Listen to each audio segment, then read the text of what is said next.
the emotional pattern behind every money problem. No one talks about this. If you're struggling with money right now, I'm going to say something that might surprise you. It's probably not about money. It's not because you don't understand investing. It's not because you haven't read enough books. It's not because you're not smart enough. There's an emotional pattern running underneath your entire financial life. And until you see it, no strategy in the world is going to fix it.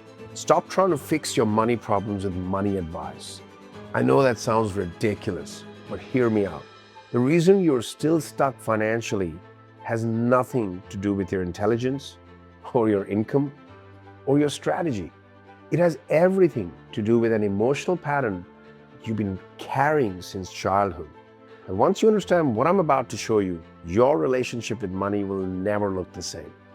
There's one pattern behind almost every money problem that I've ever seen: overspending, undercharging, self-sabotage, fear of investing. It all traces back to the same root. And the strange part is, it has nothing to do with money at all. Let me explain. I'm Reg, and I help people identify and clear the hidden emotional patterns that keep them stuck in life or in business. And yes, with money. What I'm going to walk you through today is something most financial experts will never talk about, because it's not about spreadsheets or budgets. It's about your nervous system. I'll show you exactly where money patterns form, why they repeat on autopilot, and what actually changes them. And at the end, I'll give you something you can do today to start uncovering your own pattern. So let's start with something that seems obvious but isn't. Money looks logical on the surface. Income, expenses, assets, investments, numbers on a screen. Underneath every financial decision you make is an emotion. When you hesitate to invest, that's emotion. When you undercharge for your work, that's emotion. When you overspend on things you don't need, that's emotion. See, when you build momentum and then sabotage it right before a breakthrough, that's emotion.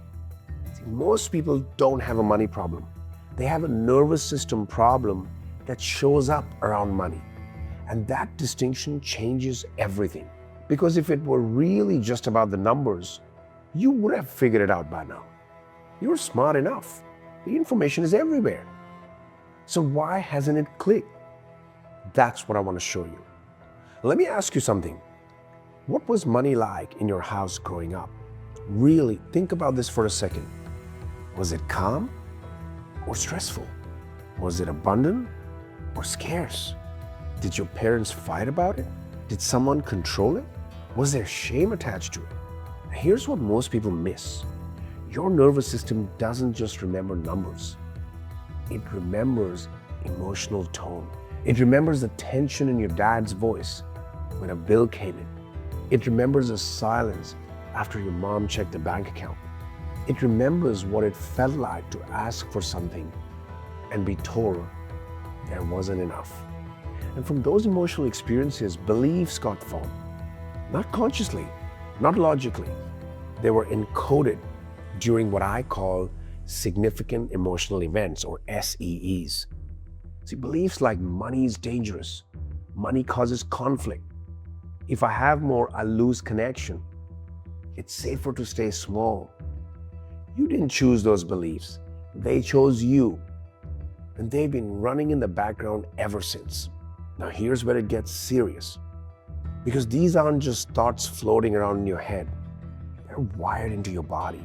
And that's why they're so hard to change with logic alone. Now fast forward to adulthood. You earn more, you suddenly feel pressure you cannot explain. You get close to a financial breakthrough and something goes wrong. You build real momentum and then you pull back. You tell yourself it's bad luck, it's bad timing, it's just how things go. It's not. It's pattern repetition. Your nervous system would rather repeat what it knows, even if it hurts, than step into something unfamiliar that feels unsafe. That's the whole game. Familiar equals safe, even when familiar means broke, stressed, or stuck. So every time you get close to a new level financially, your system sounds the alarm. Not because you're in actual danger, Because the version of you that formed those beliefs as a kid doesn't know the difference.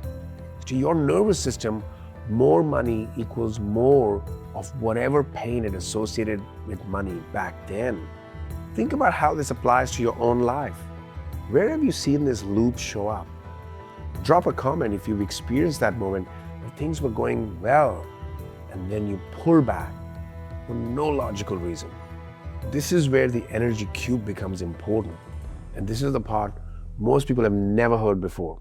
See, every unresolved money event in your past, bankruptcy, loss, public embarrassment, debt, stress, takes up energy.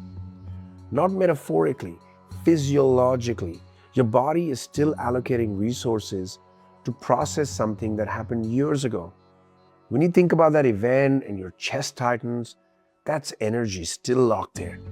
When the thought of checking your bank account makes your stomach drop, that's energy still allocated to an old pattern. And here's the math that changes everything. If 20, 30, even 40% of your available energy is tied up in financial fear, guilt, or shame from the past, you're trying to grow your future with limited fuel. You're running a race with weights strapped to your ankles that you can't even see. You don't need more strategy. You need your energy back. Now, this is why people buy course after course after course. They're intelligent. They understand the tactics. They can explain the concepts back to you perfectly. But when it comes to actually act, something pulls them back. And that pull is emotional charge. It's the stored energy from past events creating resistance in the present. And no amount of positive thinking overrides a charged nervous system. You cannot affirmation your way out of a pattern that lives in your body. This is also why two people can learn the exact same strategy and get completely different results. It's not about the strategy, it's about what's running underneath. See, the person with less emotional charge around money will execute. The person carrying unresolved financial trauma will hesitate, second guess, and stall. Now pay close attention to this next part, because this is where things actually shift. You don't change money patterns by forcing new beliefs on top of old charge.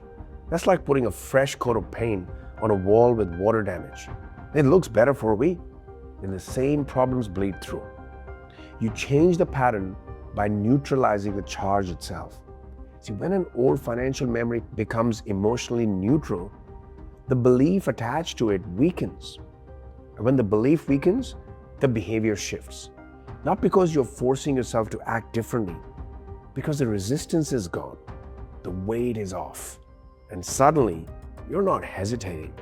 You're not sabotaging. You're not shrinking when opportunity shows up. You're just moving forward because there's nothing pulling you back. Now, that's not motivation. That's not willpower. That's what happens when your nervous system finally feels safe around money. So here's something you can do today, right now if you want. Ask yourself this question: what is my earliest emotional memory about money? Not what you were taught, not what someone told you, what you felt. Was it fear, shame, embarrassment, instability, anger? Sit with that for a moment, because that feeling, that specific emotional charge, is usually the root of the pattern. Everything you've experienced financially since then has been in some way a reflection of that original charge. You don't need to fix it right now. Just notice it. See, awareness is the first crack in the pattern. And once you see it, you can't unsee it. And based on what I just walked you through, what's the earliest money memory that comes up for you? I'd love to hear it in the comments. I read every single one. Now here's the thing. Knowing the pattern exists is only half of it. The real question is, how do you actually clear that charge so your nervous system stops running the old program? Because if you don't know how to neutralize it, you'll just keep seeing the same pattern repeat. And that's exactly what I break down in this video right here. The step-by-step process for clearing emotional charge using the Energy Cube framework. You need both pieces, so watch that next.